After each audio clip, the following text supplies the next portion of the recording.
সুপ্রিয় দর্শক ও সুধী, আসসালামু আলাইকুম, শুভ সকাল। সবাইকে অনেক অনেক শুভেচ্ছা এবং আমন্ত্রণ জানাচ্ছি বাংলা ভিশনের সরাসরি স্বাস্থ্য বিষয়ক সম্প্রচার মিডিনোভা ভালো থাকা অনুষ্ঠানটিতে। আপনাদের সাথে থাকছি আমি ডক্টর মলি। দর্শক, শীতের প্রচণ্ড একটা আমেজ কিন্তু আমরা পার করছি এবং সেই সাথে দেখা যাচ্ছে কিন্তু আমরা আস্তে আস্তে একটু গরমকালের দিকে যাচ্ছি। এই যে শীতটা শেষ হচ্ছে, গরম শুরু হচ্ছে, এই যে ঋতু পরিবর্তনের সময়টিতে কিন্তু নানা ধরনের সমস্যায় আমরা ভুগে থাকি। আজকে যে বিষয়টা আমরা রেখেছি সেখানে কিছু গুরুত্বপূর্ণ আলোচনা করবো এই জন্য যে দেখা যাচ্ছে শীতকালে আমরা লম্বা সময় ধরে পানিটা কম খেয়েছি, সেখান থেকে কিছু ধরনের প্রবলেম হতে পারে, বা যাদের কিডনি ডিজিজ আছে তাদেরকে প্রবলেমটা আরও বেশি হতে পারে কিনা, বা ইউরিনারি ট্র্যাক্ট ইনফেকশন বয়স্ক মহিলাদের বা বয়স্কদের বারবার হচ্ছে, কেন হচ্ছে, এটাকে আমরা প্রিভেন্ট করতে পারি কিনা, বা কিডনি পাথর হলেই আমরা একটা ধারণা করে নিই যে অপারেশন না করে ওষুধ খেলে হয়ে যাবে, সব ক্ষেত্রে কি সব কথাটা সঠিক কিনা, এবং সেই সাথে একটা কিডনিকে ভালো রাখতে আমরা কি কি ব্যবস্থা এখন থেকে নিতে পারি, এবং ডায়াবেটিসের সাথে যাদের কিডনি সমস্যা আছে তারা কখন কখন আসলে ডক্টরের কাছে যাবেন এবং কি ধরনের সতর্কতা অবলম্বন করবেন এবং ভালো থাকতে কি কি করবেন, সমস্ত বিষয় আজকে আমরা আলোচনা করব আপনাদের সাথে। আমাদের আজকের বিষয়টিকে আমরা রেখেছি ঋতু পরিবর্তনে কিডনি রোগ, সতর্কতা এবং চিকিৎসা। এবং এই বিষয়টি নিয়ে কথা বলবার জন্য আমাদের সাথে আজকে শ্রুতি উপস্থিত আছেন অত্যন্ত সুনামধন্য অধ্যাপক ডাক্তার শামীম আহমেদ, প্রাক্তন পরিচালক, জাতীয় কিডনি ইনস্টিটিউট। দর্শক, আমাদের আজকের যে অনুষ্ঠানটি সরাসরি সম্প্রচার করা হচ্ছে, আপনারা চাইলে আপনাদের কিডনির বা আপনাদের প্রস্রাবের যে কোনো ধরনের সমস্যা নিয়ে আমাদের আজকে বিশেষজ্ঞ ডক্টরের সাথে সরাসরি ফোন করে কথা বলতে পারেন আমাদের স্ক্রলে দেখানো নম্বরে, এবং সেই সাথে ফেসবুক থেকে সরাসরি দেখতে লগ ইন করতে পারেন www.facebook.com/banglavision এই লিঙ্কটিতে। চলুন দর্শক, আজকে আলোচনা শুরু করা যাক। আমি শুরুতে স্যারকে অনেক অনেক ধন্যবাদ জানাচ্ছি স্যার আমাদের সাথে আজকে স্টুডিওতে এসে জয়েন করার জন্য। ধন্যবাদ ডাক্তার মলি, এবং শুভ সকাল বাংলা ভিশনের দর্শক এবং যারা এই টেলিভিশন সেটে বসে আছেন। স্যার, অনেকগুলো কথা বলেছি, গুরুত্বপূর্ণ কথা, কারণ কি প্রত্যেকের বাসাতে কিন্তু কেউ না কেউ এটা ফেস করে, বা যাদের বাসাতে এল্ডারলি পার্সন আছেন, বা এই জিনিসগুলো যে প্রথমেই যদি একটু জানতে চাই যে ঋতু একটা পরিবর্তন হচ্ছে, আস্তে আস্তে শীত থেকে কিন্তু গরমের দিকে যাচ্ছে। তো শীতকালে সবচেয়ে বেশি যেটা হয় যে অনেক বেশি শীত থাকলে আমরা কিন্তু দেখা যায় যে পানি অনেক কম খাই। তো এটার কি কোনো লং টার্ম ইফেক্ট আছে কিনা বা ইম্প্যাক্ট হয় কিনা, কোনো জটিলতা তৈরি করে কিনা? কিডনি একটা খুব সেন্সিবল অর্গান, সেন্সিবল এবং খুবই কমপ্লিকেটেড এবং খুবই ইউজফুল অর্গান। দেখেন, এই দুইটা কিডনি ট্রিমেন্ডাস পাওয়ার। এই দুইটা কিডনি আপনার 24 ঘন্টা 180 লিটার রক্তকে পরিশুদ্ধ করে, ফিল্টার করে, কিন্তু ইউরিন তৈরি হয় মাত্র 2 লিটার বা 2.5 লিটার। এই যে ট্রিমেন্ডাস পাওয়ার, এই যে ফিল্টার হলো এবং সমস্ত জিনিসগুলো আবার অ্যাবজর্ব করে নেয়, অসংখ্য ছাঁকনি এবং তার সাথে এই যে টিউবুল আছে সেখানে ধীরে ধীরে খুব সুন্দর, মানে আপনি চিন্তাও করতে পারেন না আল্লাহ একটা কীরকম একটা জিনিস দিয়েছেন। এবং দেখেন, কিডনি যখন কাজ না করে তখন যে উপসর্গগুলি হয়, এবং মানুষ কী, যারা এই ক্রনিক কিডনি ডিজিজ আমরা বলবো না, যারা ডায়ালিসিস আছে, যারা ট্রান্সপ্ল্যান্ট, তাদের যে কী ভোগান্তি এবং কি সেটা আপনি চোখে দেখলে, যা কোনো ফ্যামিলিতে যদি একটা কিডনির রুগী থাকে এবং যার ডায়ালিসিস করে, ওরা বুঝতে পারে যে কিডনির কী গুরুত্ব। তা আমি মনে করি যে কিডনিকে যত্ন রাখার জন্য বা ঠিক রাখার জন্য পানির যে পরিমাণটা এটা ঠিক রাখতে হবে। কারণ পানি খাবেন, এটা ফিল্টার হবে, পেশাব যে বের হয়ে যাবে। কারণ হলো কিডনিটা কী করতেছে, আপনার শরীরের যা মানে দূষিত যে পদার্থগুলি থাকে সেগুলিকে বের করে দিচ্ছে। আপনি প্রোটিন খান, কার্বোহাইড্রেট, ফ্যাট, মিনারেল, যা ওষুধ, মেডিসিন, সব কিছু তো পেশাব দিয়ে বেরো যায়। তো কাজে এইটা যদি ঠিক না থাকে তাহলে এগুলো তো রক্তের ভিতরে জমা হয়ে যাবে এবং ধীরে ধীরে আপনার উপসর্গগুলি তৈরি করে, প্রথম ফাংশন। দ্বিতীয়ত হলো আপনার রক্তচাপ নিয়ন্ত্রণ করে, এটা কিন্তু ভেরি ইম্পর্টেন্ট। এবং যারা ক্রনিক কিডনি দেখবেন সবারই উচ্চ রক্তচাপ, অথবা উচ্চ রক্তচাপ একটা কারণ কিন্তু কিডনি, এটা একটা ইম্পর্টেন্ট। তারপর হলো শরীর অ্যাসিড বেস যেটা, সেটা কিন্তু এই কিডনি এই যে ভারসাম্য রক্ষা করে। তারপরে ধরেন আপনার শরীরে আপনি বেশি পানি খাচ্ছেন, সেই পানিটা যদি ধরেন আপনি 7 লিটার পানি খেলেন, 6 লিটার পানি খেলেন, আপনি যদি পেশাব 2 লিটার হয় তাহলে 3 থেকে 4 লিটার আপনার শরীরে থাকবে এবং 4 দিনে আপনি ফুলে যাবেন। সেটাও কিন্তু কিডনি ভালো থাকলে বের করে দেয়, কিন্তু কিডনি ড্যামেজ থাকলে কিন্তু সেটা পারে না। তাহলে এই যে ফ্লুইড ইলেকট্রোলাইট, অনেকের দেখবেন যে লবণ কমে যাচ্ছে, অনেকে আসেন, স্যার আমার তো লবণ কমে যায়, পেশাবের সাথে লবণ বেড়ে যায়, মাথা ঘুরে পড়ে যাচ্ছে।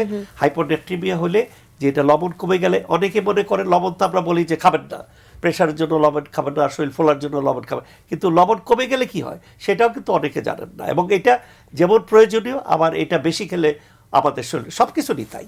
এবং সেই জন্য দেখেন লবণ কমে গেলে কেন হয়, লবণ যদি 135 বা 40 থাকে লবণের সোডিয়ামটা, এটা যদি কমে 10 হয়ে যায়, খুব র্যাপিডলি কমে বা ধীরে কমে, তখন ব্রেনের সেলগুলি ফুলে যায়, এবং তখন ব্রেনের সেলে ফুলে গেলে ব্রেনটা বড় হয়ে যায়, এবং তখন নিউরোলজিক্যাল সিমটম মানে আপনার ড্রাউজি, স্টুপার, কনভালশন এবং কমা হয়ে যায় এবং অজ্ঞান হয়ে যায়। তো কাজেই প্রত্যেকটার একটা ভারসাম্য আছে। তো ট্রিমেন্ডাস এই কিডনির যে ফাংশন, ট্রিমেন্ডাস ফাংশন, যেটা আপনি বলতেছেন ঋতু পরে ডিহাইড্রেশন হলে যেটা হয়, ইউরিন কনসেন্ট্রেশন, ইউরিন হবে, সামনে রোজা আসতেছে, সেই ক্ষেত্রেও আমরা তো পানির পরিমাণ কতটুকু খাবো একটু আলোচনা করব। রোজার সময় কিভাবে পানিটা বিন্যাস করবেন, কতটুকু সেহেরি বা ইফতারিতে খেতে হবে, পানি না খেলে কি হবে, সেটাও কিন্তু একটা দেখার বিষয়। যেহেতু আপনি একটা কথা বলছিলেন যে ইউরিনটা কনসেন্ট্রেটেড হয়ে যাচ্ছে, এবং কনসেন্ট্রেটেড হয়ে গেলে যেটা আমরা জানি যে সবচেয়ে বেশি যেটা হয় সেটা হচ্ছে যে একটা ইনফেকশনের মতো তৈরি হয় লম্বা সময় ধরে যদি আমরা মানে পরিশোধিত। তো এই জায়গা থেকে স্যার যদি একটু বলেন যে এরকম কি আমরা অনেক রোগী পাই যে ইউরিনারি ট্র্যাক্ট ইনফেকশন নিয়ে আসছে আপনার কাছে? দেখেন, ডিহাইড্রেশন পার্সি কিন্তু কোনো ইনফেকশন করে না। ইনফেকশন মানে হলো এখানে একটা জীবাণু থাকতে হবে, ব্যাকটেরিয়াল ইনফেকশন। মানে কিডনির যত ইনফেকশন আছে এটার ভিতরে প্রথম কারণ ব্যাকটেরিয়াল, 95% হলো ব্যাকটেরিয়া দিয়ে হয়, জীবাণু দিয়ে হয়, এবং আরও অনেক জীবাণু আছে সেটা না বললাম। ডিহাইড্রেশন থাকলে হয় কি, এই জীবাণুগুলিকে কনসেন্ট্রেটেড হয়ে যায় এবং পরিপারেশন হয়। আর যদি পানি বেশি খান, এই পেশাবের ফ্লোতে কিছু জীবাণু বের হয়ে যায়। এখন ইউটিআই যেটা আমরা বলি, ইউরিনারি ট্র্যাক্ট ইনফেকশন, অনেকেই ইউরিনারি ট্র্যাক্ট ইনফেকশন বা প্রস্রাবের প্রদাহ কোথায় হলো কিছুই তো বুঝলাম না। বুঝবেন কেমনে? এটা তো একটা কিডনি, মূত্রনালী, মূত্রথলি, পেশাবের রাস্তা। এই যে রাস্তাটা, পিকুলিয়ার রাস্তাটা, নিচের দিকে খোলা, উপরের দিকে বন্ধ। তো এই রাস্তাতে ইনফেকশন কোত্থেকে আসে? ইনফেকশন কিন্তু আপনার শরীরে, আমার শরীর থেকে আসে। অর্থাৎ পায়ুনালী যেটা আছে, সেখানে যে জীবাণুগুলি থাকে, দর্শকরা সবাই জানেন যে ইকোলাই, প্রোটিয়াস, সুডোমোনাস যা যা আছে, এগুলি কিন্তু যখন গাটের ভিতরে থাকে কিন্তু ক্ষতি করে না। এরা যদি কোনো রকমের পেশাবের রাস্তায় ঢুকতে পারে, আর মেয়েদের যেহেতু পেশাবে বেশি ইনফেকশন হয়, আপনি দেখেন পেশাবের রাস্তা, পায়খানার রাস্তা মেয়েদের খুব কাছাকাছি, ছেলেদের কিন্তু অনেক দূরে, কাজেই এদের বেশি হয়। কিভাবে ঢুকে? যেভাবেই ঢুকুক। এটা যদি আপনি ক্যাথেটার করেন তখন ঢুকতে পারে, আপনার যদি অপারেশনের সময় কোনো অপারেশন, পেশাবের রাস্তা অপারেশন, অথবা মহিলা অ্যাডাল্টে যেটা হয় সহবাসের সময় ঢুকে। এটার জীবাণু ঢুকলেই যে ইনফেকশন করবে তা না। মূত্রথলিতে ঢোকার পরে 3টা ফ্যাক্টর ইম্পর্টেন্ট। একটা হলো কতটুক জীবাণু ঢুকলো, bulk of the bacteria. 2 number body resistance কি আপনার। 3 নম্বর হলো আপনার ভিরুলেন্স অফ দ্য ব্যাকটেরিয়া, অর্থাৎ ওই জীবাণুটা রোগ করার ক্ষমতা কী। এই 3টা ফ্যাক্টর উপরে নির্ভর করে। যদি অল্প ঢুকে পেশাবের রাস্তা বাইরে যেয়ে করবে, যদি বেশি ঢুকে আরেকটা কতগুলি ফ্যাক্টর আছে। যদি পেশাবে ঢুকলো, রাস্তা বন্ধ থাকে, ডায়াবেটিস থাকে, তারপর স্টোন থাকে, তাহলে ওগুলি প্রিসিপিটেট করে, এগুলো ফ্যাক্টরস। এইগুলি করার পরে এগুলি পলিফারেশন হয়। পলিফারেশনে যখন মূত্রথলিতে করে, অনেকেই এই আলট্রাসাউন্ড বলে সিস্টাইটিস হলো ব্লাডার ইনফেকশন, ব্লাডারে সিস্টাইটিস বলে ইনফেকশন। তারপরে এটা মূত্রনালী দিয়ে উপরে যখন উঠবে কিডনিতে, তখন এটা বলে পাইলোনেফ্রাইটিস কিডনিতে। ওইটা খুব সিভিয়ার, কারণ নিচের থেকে উপরে। কাদের বেশি হয়? যাদের ডায়াবেটিস বেশি হয়, ওবেস মানুষ, এবং যারা মানে নেগলেক্টেড থাকে, পানি কম খায় বা কন্ট্রোল করে না, পার্সোনাল হাইজিন মেনটেন করে না, তাদের বেশি হয়। এগুলির আবার ভাগ করি আমরা চিকিৎসার পারপাসে 2 দফায় ভাগ করি। একটা হলো আপার ইউটাই, আপার মানে উপরের দিকে কিডনির, নিচে লোয়ার ইউটাই। কি ভাগ? চিকিৎসার ক্ষেত্রে। আরেকটা ভাগ করি কমপ্লিকেটেড ইউটাই, কমপ্লিকেটেড মানে জটিলতা আছে, আপনার ডায়াবেটিস আছে, ইউরিটাক ইনফেকশন, এটা জটিল, অথবা রাস্তা ব্লক আছে, পাথর সরাচ্ছেন না, ইনফেকশন অ্যান্টিবায়োটিক দিচ্ছেন, এটা হলো কমপ্লিকেটেড ইউটাই। অথবা যারা কিডনি রেনাল ফেলিউর আছে, বাট বডির ইমিউনিটি কম, অথবা যারা ক্যান্সার পেশেন্ট, ইমিউনোসাপ্রেস পাচ্ছেন, তাদের হলে এটা হলো কমপ্লিকেটেড। আরেকটা হলো বারে বারে ইনফেকশন হচ্ছে, মহিলা বারে বারে আসতে, রিকারেন্ট। এটা 2 রকম আছে, রিল্যাপস অ্যান্ড রিফার। একই অর্গানিজম দিয়ে হতে পারে, অথবা ডিফারেন্ট অর্গানিজম হতে পারে, অথবা 2টা অর্গানিজম দিয়ে হতে পারে। আচ্ছা, এখানে স্যার একটা গুরুত্বপূর্ণ প্রশ্ন, সেটা হচ্ছে যে ইউটিআই বারবার হচ্ছে, এটার কি একটা কারণ এরকম থাকতে পারে যে আমরা আগের বার কোনো একটা অ্যান্টিবায়োটিক নিয়েছিলাম, সেটা কমপ্লিট করে নিই, সেটা পরবর্তীতে আবার রেজিস্ট্যান্ট হয়ে গেছে, বা আমরা দেখা যাচ্ছে যে মানে না জিজ্ঞাসা করে, ডক্টরের শরণাপন্ন না হয়ে যে মানে ফার্মেসি থেকে অ্যান্টিবায়োটিক নিচ্ছি? খুবই সুন্দর ডক্টর পলি।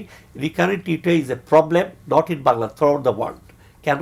এখন হলো যে জীবাণুগুলি, ড্রাগ রেজিস্ট্যান্স একটা কথা আছে, 60% of the common drugs is resistant এই জীবাণুগুলো। এটা পরীক্ষা দেয় আমাদের দেশ না, সব বিষয়ে। এটার একটা কারণ হলো যে আমরা যে কোনো জায়গায় ওভার দ্য কাউন্টারে অ্যান্টিবায়োটিক খাচ্ছি, দরকার নাই। গলা একটু ব্যথা হয়েছে মানে আপনি একটা অ্যান্টিবায়োটিক, আচ্ছা ব্যথা হচ্ছে একটা অ্যান্টিবায়োটিক দিয়ে দিই। এই যে দেওয়ার ফলে ড্রাগগুলি রেজিস্ট্যান্স হয়ে যাচ্ছে। আর রেজিস্ট্যান্স হলে আপনি যদি ওই আন্দাজি দেন তাহলে ওই জীবাণু তো মরবে না, কালচার না করে দিলে তো মরবে না। সেই ক্ষেত্রে রিকারেন্সের একটা কারণ হলো ইনঅ্যাডিকুয়েট ট্রিটমেন্ট অথবা ইনকমপ্লিট ট্রিটমেন্ট। ইনঅ্যাডিকুয়েট মানে অথবা ফলস ট্রিটমেন্ট, আপনি যে অ্যান্টিবায়োটিক দিচ্ছেন সেটা করতেছে না, অথবা যে অ্যান্টিবায়োটিক্সটা দিচ্ছে ওইটা কমপ্লিট চিকিৎসা। ধরেন আপনার উপরের দিকের কিডনি ইনফেকশন হয়েছে, আপনার মিনিমাম 12 দিন চিকিৎসা দিতে হবে, নিচেরটা 5 দিন দিলাম, কমপ্লিট করলেন না, তাহলে ওইটা রেজিস্ট্যান্স হয়ে গেল।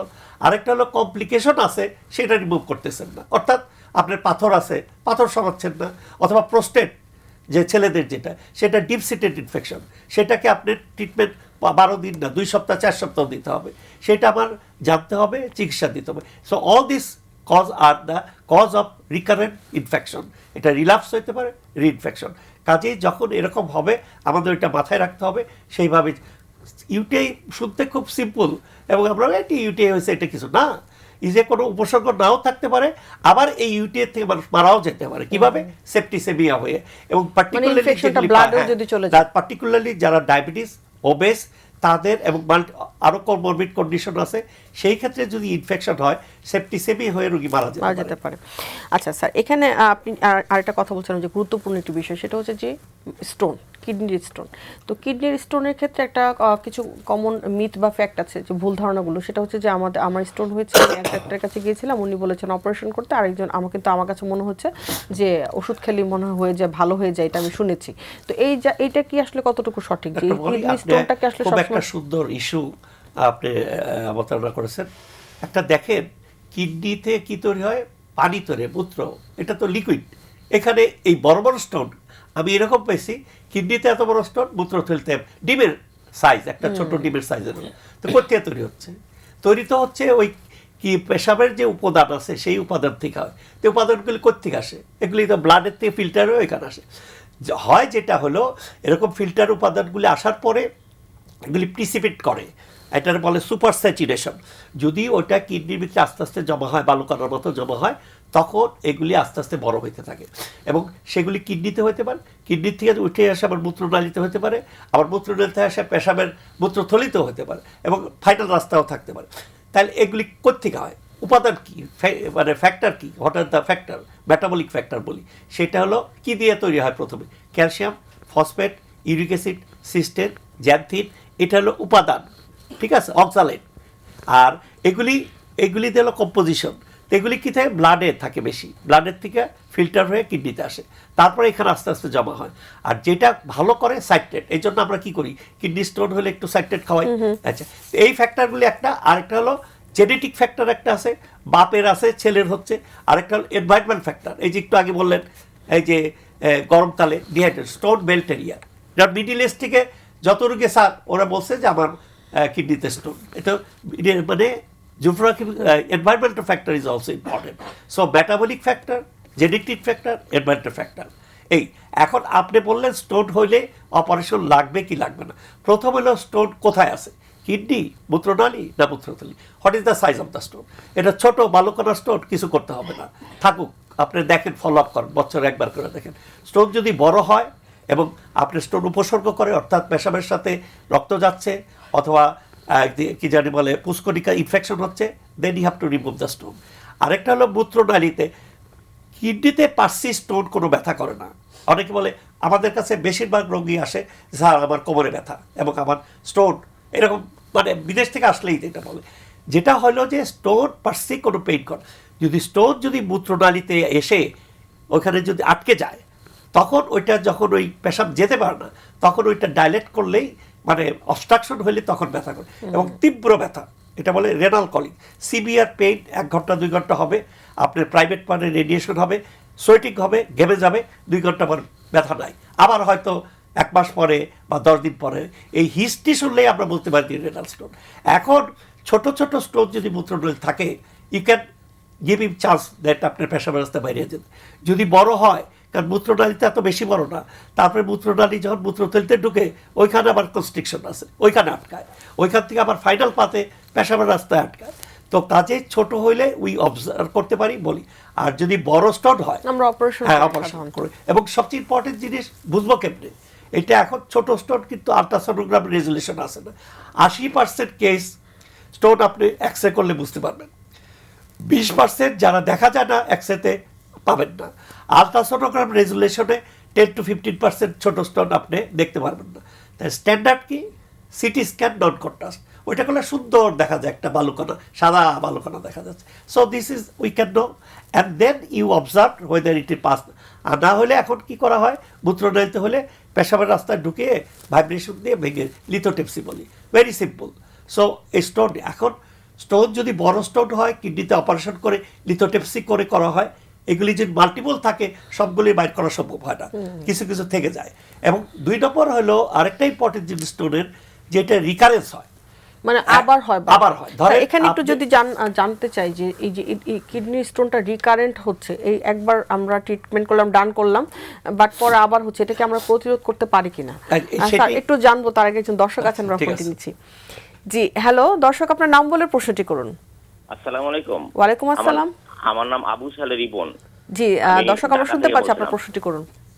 জি আমার প্রশ্ন হলো, আমার কিডনিতে একটা সিস্ট ধরা পড়ছিল 2021 সালে।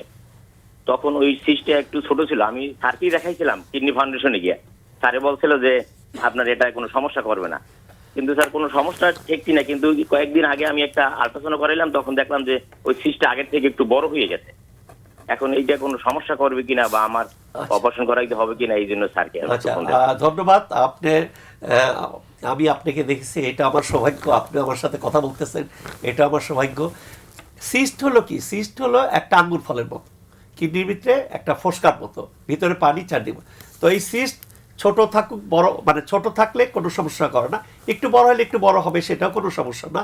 এইটা কিছু মানে most of the cyst is benign, কোনো কন্ডিশনে কিছু হয় না এটা কোনো। এবং মাল্টিপল যদি 1টা 2টা 4টা 5টাও সিস্ট থাকে কিছু অসুবিধা। যদি অসংখ্য সিস্ট 2টা কিডনি থাকে, যেটা পলিসিস্টিক কিডনি, হ্যাঁ 2টা, তখন কিডনি ফাংশন করতে পারে না, সেটা জন্মগত।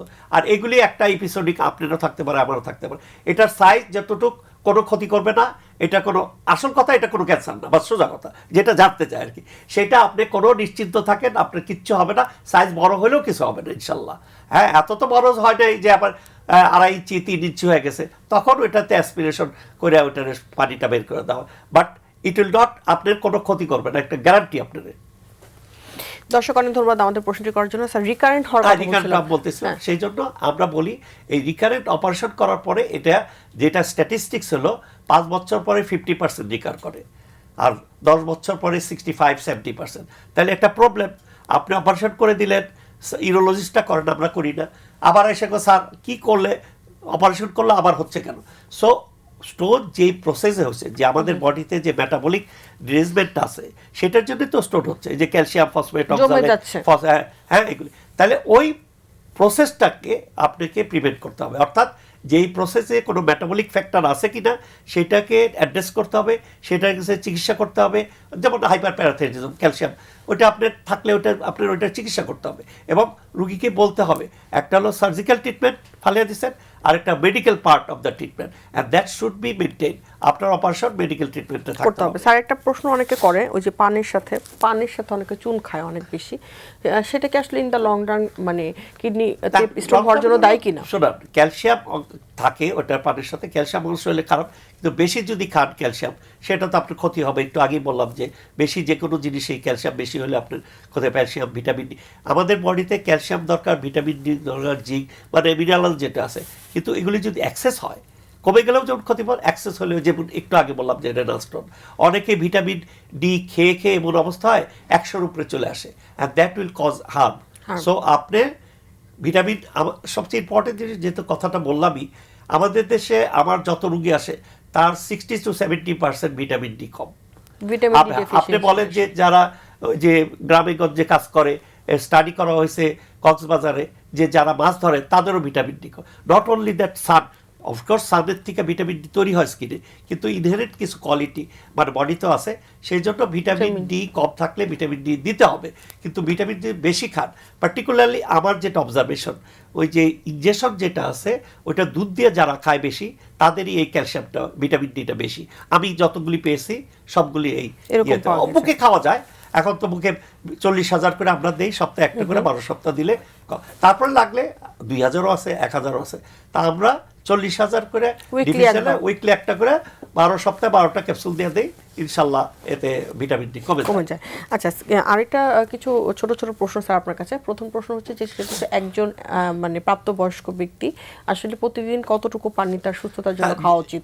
একটু খুবই সুন্দর প্রশ্ন, যে আপনার পানিটা আমরা যতটুকু খাওয়া উচিত, অ্যাটলিস্ট আপনার ইউরিন তো 2 লিটার 1.5 লিটার ইউরিন বা 3 লিটার, কারণ হলো আমাদের বডিতে যে মেটাবলিজমের যে খারাপ জিনিসগুলি বের করতে 1.5 লিটার ইউরিন লাগে। ওই 1.5 লিটার ইউরিনের কিন্তু খারাপ জিনিস বের হয়ে যায়। তা আমরা বলি যে অ্যাটলিস্ট 2.5 লিটার 3 লিটার, কারণ সবই তো পেশাব দিয়ে যায় না, কিছু আপনার গাটে মানে পায়খানা রাস্তায় কিছু পানি যায়, এই যে আমরা নিঃশ্বাস নিচ্ছি তাতেও কিছু যায়, অনেক সময় সোয়েটিংয়ের সময় কিছু যায়। সো আমরা বলি 2.5 লিটার 3 লিটার ম্যাক্সিমাম। কিন্তু একটু সতর্ক করি যে যাদের শরীর ফোলা যাদের আছে, এটা কিডনি না, আমার শরীরে যদি পানি থাকে, মুখে থাকে, পায়ের পানি থাকে, তাহলে ইউরিন আউট পানির পরিমাণ কমিয়ে দিতে হবে। পানি কেন শরীরে থাকে? 3টা কারণ আমি বলি। একটা হলো কিডনির কারণে হতে পারে, একটা লিভারের কারণে হতে পারে, একটা হার্টের কারণে হতে পারে, আরও অনেক কারণ আছে, সেগুলো আমি বলতে চাই। এটা 3টা মেইন কারণ। এখন শরীরে যদি পানি থাকে, আপনি পানির পরিমাণ কমাতে হবে। উদাহরণ হলো যে আপনার যখনই বুঝবেন যে শরীরে পানি, তার মানে কিডনি কাজ করছে না, একদম ক্লিন কাট কথাবার্তা। আপনার যদি কিডনি ভালো থাকে তাহলে আপনি পানি বের করে দিবে, যদি কিডনি ভালো না থাকে তাহলে বের করতে পারছে না। আপনি পানি 3 লিটার খেলেন, পেশাব হইলো 500, 700, 800, আপনি ইনসিজেবল লস প্রত্যেক দিন যদি 1 লিটার করে আপনার জমা হয়, 7 দিনে 7 লিটার আপনি ফুলে যাবেন। কাজে সেই ক্ষেত্রে পানি রেস্ট্রিকশন করতে হবে, এবং আমাদের করতে হবে যাতে কিডনি দিয়ে পেশাবটা বের হয়, সেজন্য আমরা পেশাবের ওষুধ দিই। So this is the principle of treatment. So আর যারা রোদ্রে থাকেন, গ্রামে কাজ করেন, ডিহাইড্রেশন, তাদের পানি একটু বেশি খেলে ভালো হয়। যারা এই যে রিক্সাওয়ালা বা যারা ঘামে যায়, তাদের শুধু পানি খেতে হবে না, পানির সাথে একটু লবণ খেতে হবে, লবণ পানি। আমরা বলি লবণ দেন, একটু লেবু দেন, খান, বাস ফিট থাকবেন। আর যদি পানির সাথে লবণ বেরিয়ে যায়, একটু আগে যেন হাইপোনেট্রিমিয়া বলি, লবণ কমে গেলে আপনার উইকনেস লাগবে, ড্রাউজি লাগবে, এবং আপনার একটু আগে যেটা বললাম, বেশি অসুবিধা হলে কিন্তু রুগী খারাপ হয়। এটা একটা এই গ্রুপ।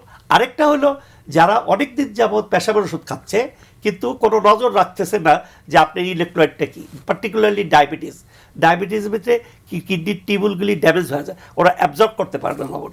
সেই ক্ষেত্রে কি হয়, লবণগুলি পেশাবের সাথে বেড়ে যায়। এখন কি হচ্ছে, প্রত্যেকবার আসছে স্যার আমার লবণ কমে যাচ্ছে। এখন লবণ তো টিউবুল অ্যাবজর্ব করবে, মানে আপনি কি বলি আমরা, টিউবুল থেকে যে লবণ বেরিয়ে যায়, সেই জন্য আমরা লবণ সাপ্লিমেন্ট করি, অনেক সময় আমরা একটু হরমোনও দেই। তো কাজেই লবণটা কেয়ারফুল থাকতে হবে। যারা লং টার্ম পেশাবের ওষুধ খাচ্ছেন বা যারা ডায়াবেটিস আছেন, লবণ অনেক সময় কমে যায়।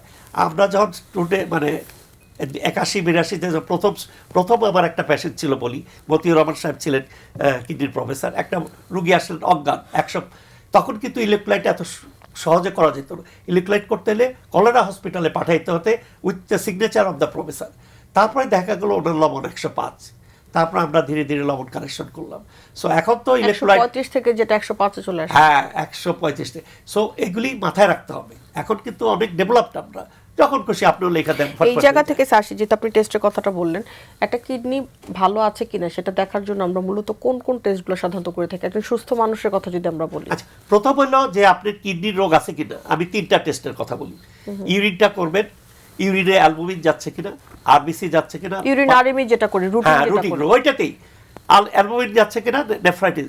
শোনেন, অ্যালবুমিন একটু বলি আবার সহজ, অ্যালবুমিন 1+, 2+, এটা হলে কিন্তু কিডনির রোগ ধরবেন না। কেন না আমি বলি, অনেক কারণে এরকম অ্যালবুমিন যায়। যেমন আপনার যদি পাথর থাকে কিডনিতে, অ্যালবুমিন যাবে, আপনি ইনফেকশন থাকলে অ্যালবুমিন যাবে, আপনি যদি এক্সারসাইজ করেন অ্যালবুমিন যাবে, আপনি যদি ড্রাগস খান অ্যালবুমিন যাবে, তারপর আপনার প্রেগনেন্সি, তারপর হার্ট ফেলিওর, কিছু অ্যালবুমিন যাবে। যদি খুব বেশি যায়, 3+, 4+ যায় শরীর ফলে, তখন হলো কিডনির নেফ্রাইটিস। এখানে একটু মানে প্রত্যেকটার বিষয় ইউরিনারিমি এটা হারিয়ে গেল, খুব সিম্পল একটা। 2 নম্বর হলো যে আপনার কিডনিটা ভালো আছে কিনা, না এর আগে আপনি জানেন আপনার ডায়াবেটিস আছে কিনা। ডায়াবেটিস তো একটা কিডনির রোগ, ডায়াবেটিস ব্লাড সুগার, ইউরিনে বোঝা যায়, এবং ব্লাড সুগারটা করলে এরপরে আপনি কিডনি ফাংশন ভালো আছে কিনা, এটার জন্য 2টা টেস্ট করতে হবে। একটা হলো সিরাম ক্রিয়েটিন করতে হবে, আর একটা হলো ইজিএফআর করতে হবে। ইজিএফআরটি কি, এস্টিমেট গ্লোবুলার ফিল্ট্রেশন রেট। কারণ 2টার কেন, ক্রিয়েটিন করলে আপনি বুঝতে পারবেন ক্রিয়েটিন নর্মাল থাকতে পারে কিন্তু ইজিএফআর কমে যায়। ধরুন আমার 72 বা 73 বয়স, আমার যদি ক্রিয়েটিন নর্মাল থাকে ইজিএফআর কমে যাবে, কারণ বয়সের সাথে সাথে কিডনির কার্যক্ষমতা কমে যায়, এটা ন্যাচারাল ওয়ে, আপনি কিছু করতে পারবেন না, কিডনির এটা নেচার। সো কাজেই ক্রিয়েটিন করতে হবে এবং ইজেমা। এখানে ক্রিয়েটিনের দুইটা কথা বলি যেটা দর্শকরা হয়, ক্রিয়েটিনের ইউনিট দুইটা আছে, একটা হলো মিলিগ্রাম, বুঝছেন, 1.4 বা 1.2 মিলিগ্রাম, 1.4, আরেকটা হলো মাইক্রোমল, কোনো 96, 90। সো কনফিউজড হয়ে যায়, স্যার আমার তো 1.3 180 হয়ে গেছে, 130 হয়ে গেছে। সো দুইটা ইউনিট কনভেনশনাল, এই জন্য দর্শকরা প্রায়ই আমাদের কাছে যেগুলো কনফিউজ হয় সেটা বলে দিলাম। এরপরে আপনি দুইটা করার পরে কিডনিটা ভালো আছে কিনা বা সাইজ কি আছে একটা আল্ট্রাসাউন্ড করলেন, সেটা সাইজ নর্মাল হইতে পারে, ছোট হইতে পারে, পলিসিস্টিক কিডনি হইতে পারে, পাথর হইতে পারে, তাহলে বুঝে ফেললেন। আরেকটা হলো যদি একটা প্লেন এক্সরে করেন তাহলে কিন্তু পাথর দেখতে পারবেন। তো এই কটা করলে তো আমি কিডনি রোগ জানতে পারলাম। আর আপনার প্রেশার আছে কিনা, ডায়াবেটিস আছে কিনা, ফার্স্ট ক্লাস।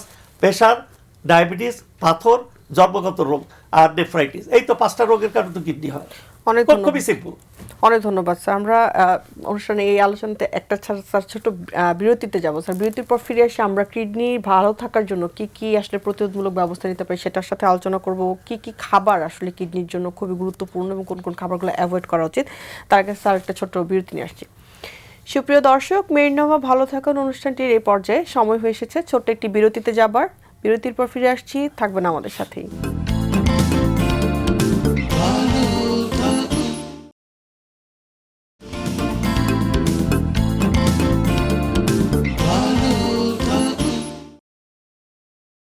সুপ্রিয় দর্শক, বিরতি শেষে আবারও ফিরে এলাম মেরিনোভা ভালো থাক অনুষ্ঠানটিতে। আমাদের সাথে আছেন ডক্টর শামীম স্যার এবং আমরা অনেকগুলো গুরুত্বপূর্ণ আলোচনা করছিলাম কিডনির সুস্থতা নিয়ে। তার আগে একজন দর্শক আছেন আমাদের সাথে, আমরা ফোনটি নিয়েছি। জি দর্শক, আপনার নাম বলে প্রশ্নটি করুন। জি, আসসালামু আলাইকুম। ওয়ালাইকুম আসসালাম। আমার বয়স, আমি অ্যাডভোকেট আজিজুল হক খান ময়মনসিংহ থেকে বলছি। জি। আমার বয়স 74। আমার ক্রিয়েটিনিন 1.1 গতকালকে টেস্ট করা হয়েছে। আমার ডায়াবেটিস নাই, প্রেশার আছে, প্রোস্টেটের সমস্যা, এই জন্য আমাকে ডাক্তার সাহেব বলছেন সর্বোচ্চ 24 ঘন্টার মধ্যে 1 লিটার পানি খাওয়ার জন্য। আচ্ছা স্যার, কোনো প্রশ্ন আছে? উনি 74 ইয়ার্স, ওনার ক্রিয়েটিন 1.1, আপনার ক্রিয়েটিন 1 ইজ নর্মাল, নাম্বার 1। আপনার একটু চর্বির ডায়াবেটিস নাই, খুব ভালো আছেন, উচ্চ রক্তচাপ আছে। সো আপনার ব্লাড প্রেশারটা কন্ট্রোল রাখেন, আপনার ক্রিয়েটিন নর্মাল আছে, 74 বছরে আপনি কিডনি ভালো আছে, ফাইন। যেটা হলো যে আপনার প্রোস্টেট গ্ল্যান্ড বড়, এই জন্য 1 লিটার পানি খেতে বলছে, কারণ বারে বারে পেশাব। আপনি যেটা করেন 1 লিটার পানি না, যদি কিডনি ভালো লাগে আপনি 1.5 লিটার পানি খাবেন, যেটা হলো পানিটা দিনের বেলা খাবেন, বিকালের থেকে পানিটা কমিয়ে দেবেন। তাহলে আপনার রাত্রেবেলায় যে বারে বারে প্রস্তুতের জন্য যে পেশাব একটা যে বারে বারে হচ্ছে, সেটা যে একটা যে ফিজিওলজিক্যাল যে একটা কন্ডিশন, এই কন্ডিশনের জন্য পানিটা রাতের দিকে কম খাবে। 1 লিটার না, আপনি 1.5 লিটার পানি খেতে হবে। আপনি একটু আগে আলোচনা করেছি 1 লিটার পানি। আপনার কেন, যদি শরীরে ফোলা না থাকে আপনি 1.5 লিটার থেকে 2 লিটার পানি খাবেন। প্রোস্টেটের জন্য উনি এই কথাটা বলেছেন, যেটা আমি বুঝতেছি। আর কি জানি বলে, উনি আর কিছু জানতে চেয়েছেন না স্যার, এটাই জানতে চেয়েছেন যে এটা কি আসলে সঠিক কিনা যে 1 লিটার পানি খাবেন। পানিটা একটু বেশি খেতে হবে আপনার ফোলা না থাকলে, এবং পানি আপনি ইভিনিং এর আগে পানিটা বেশি খেতে হবে, বিকালের দিকে কম খেন, তাহলে আপনি রাত্রেবেলা পেশাবের যে ডিস্টার্ব। আর যেটা বলতেছিলাম, প্রোস্টেটের জন্য কিছু ওষুধ পাওয়া যায়, সেই ওষুধগুলি আপনি খেয়ে নেন ডাক্তারের পরামর্শ নিয়ে। আচ্ছা স্যার, এখানে আরেকটা গুরুত্বপূর্ণ প্রশ্ন, সেটা হচ্ছে যে কিডনির যদি আমরা 3 ভাবে বলি, যে কিডনি একজন সুস্থ ব্যক্তির, সে সাথে কিডনির যার ডায়াবেটিসের সমস্যা আছে এবং যার হাইপারটেনশন আছে। এখন একটা সুস্থ ব্যক্তি আসলে কি কি প্রবলেম দেখলে মনে হবে যে না, তার কাছে তার আসলে একজন নেফ্রোলজিস্টের কাছে যাওয়া উচিত বা একটা কিডনি ডক্টরের কাছে যাওয়া উচিত? প্রশ্ন। কিডনি এমন একটা রোগ, এটার কোনো উপসর্গ ছাড়াও কিডনি ড্যামেজ হয়ে যাচ্ছে 70-80%। এটা জন্য বলা হয় সাইলেন্ট কিলার। অনেকে জানেন না তার কিডনিটা, অনেকে বিদেশে গেছেন 1 বছর পরে চলে আসতেছেন, কিন্তু হঠাৎ করে ক্রিয়েটিন 7-8 হয়ে যাচ্ছে, তখন উপসর্গ দেখা দিচ্ছে। কাজেই আপনার যে 5টা কারণে আপনার কিডনির রোগ, এই 5টা কারণ তো আপনি জানেন।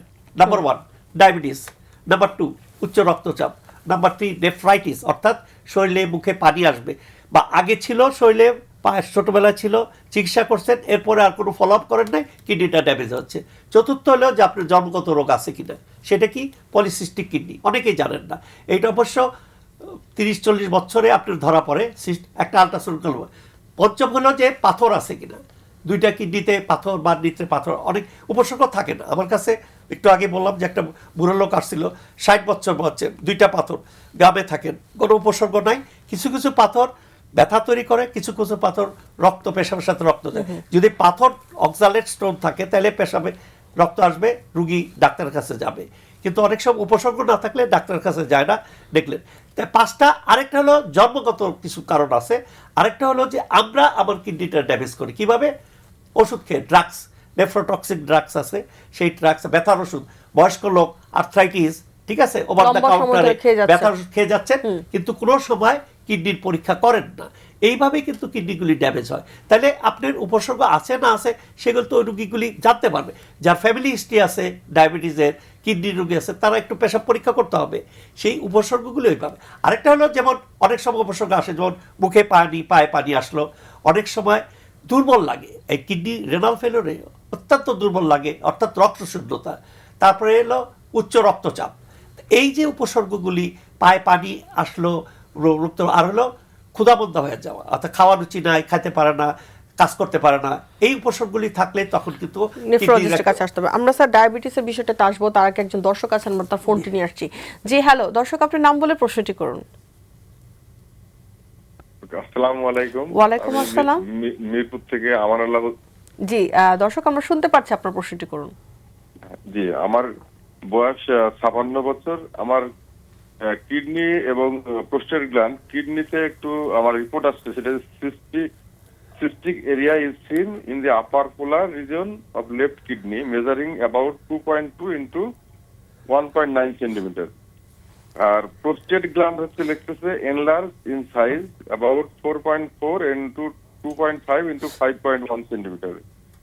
Volume is about 13.7 cc. এই মুহূর্তে আমি ইউরোম্যাক্স খাচ্ছি, আমার প্রোস্টেট গ্ল্যান্ডের প্রবলেম।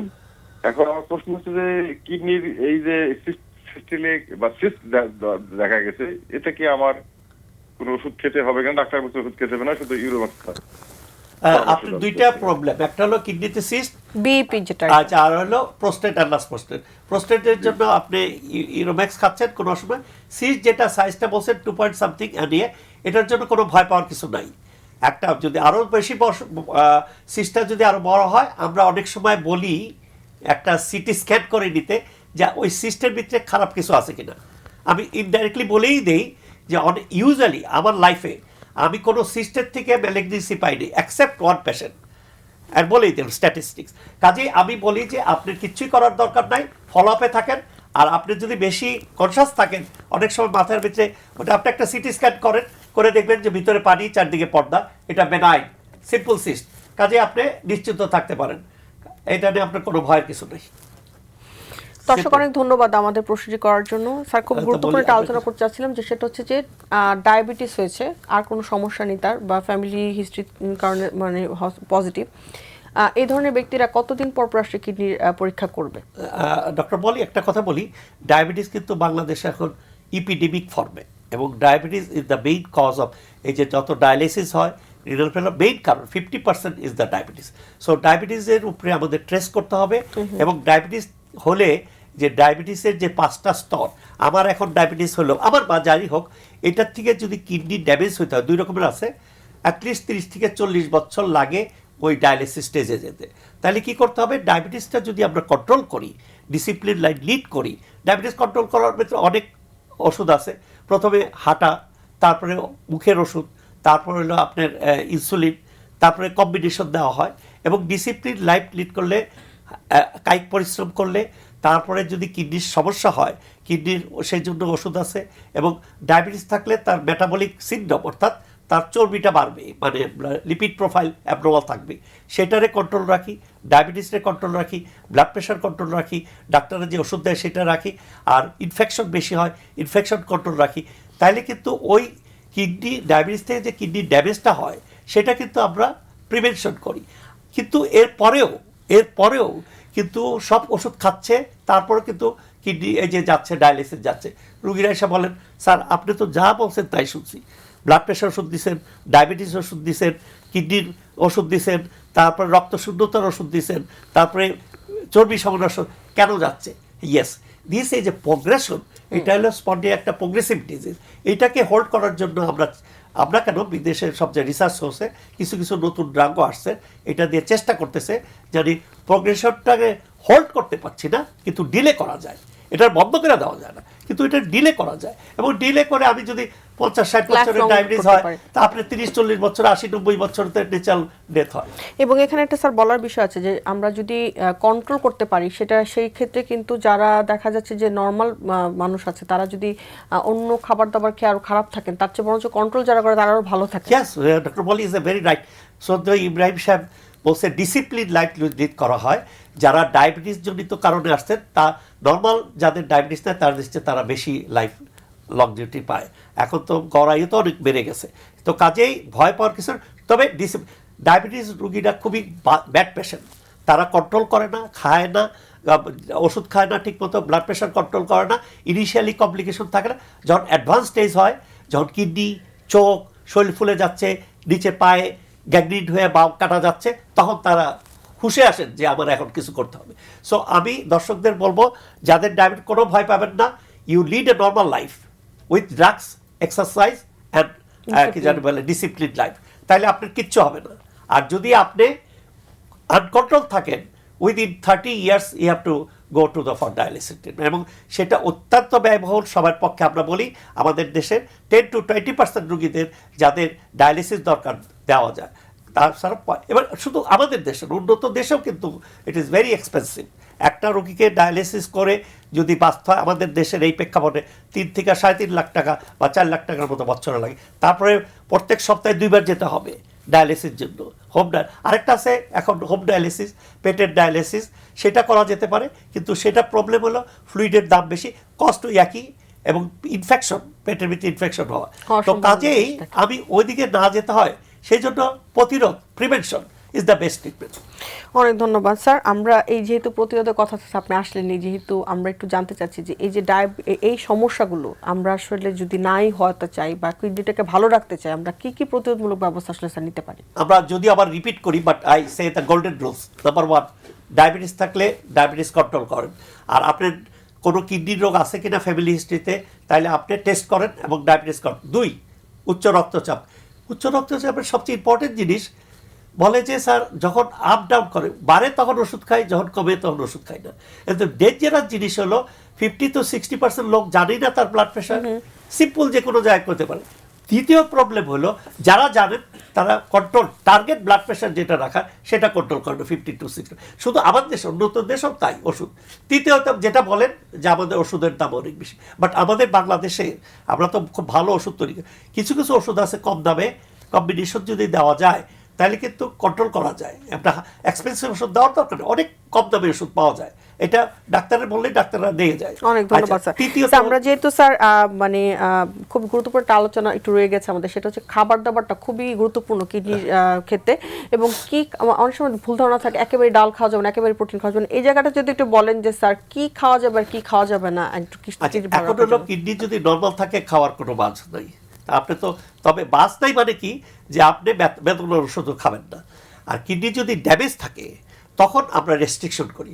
আমাদের খাওয়ার উপাদানগুলি কি? Protein, fat, carbohydrate, minerals, water, এই তো।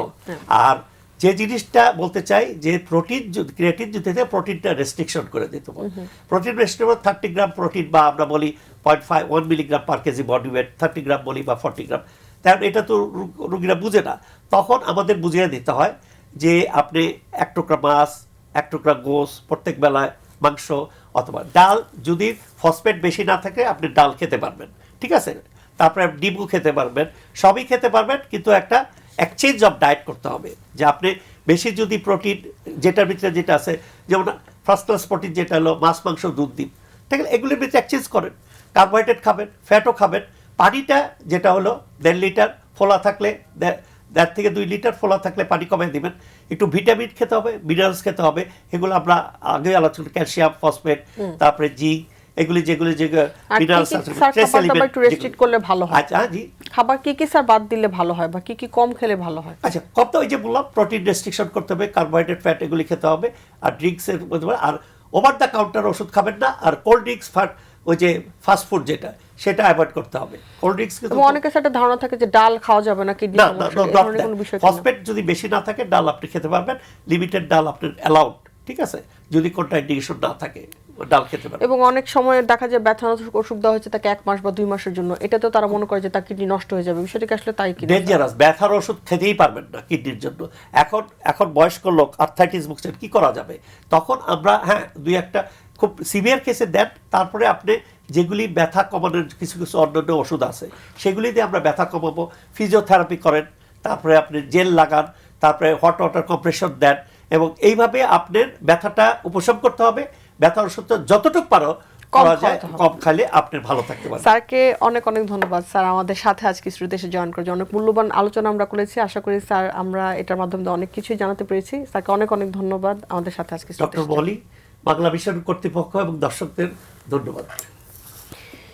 সুপ্রিয় দর্শক, মেরিনোভা ভালো থাকুন অনুষ্ঠানে আজকে আমরা কথা বলেছিলাম কিডনি সুস্থতা নিয়ে। আশা করি দর্শক যারা আপনারা আমাদের সাথে ছিলেন অনেক কিছু জানতে উপকৃত হয়েছেন। যারা থাকতে পারেনি তার লিঙ্কটিতে আবার জয়েন করে আমাদের অনুষ্ঠানটি দেখে নেবেন, অনেকগুলো গুরুত্বপূর্ণ আলোচনা ছিল। আবারও দেখা হবে আগামী পর্বে, ততদিন পর্যন্ত অপেক্ষায় থাকুন, সুস্থ থাকুন এবং অবশ্যই ভালো থাকুন।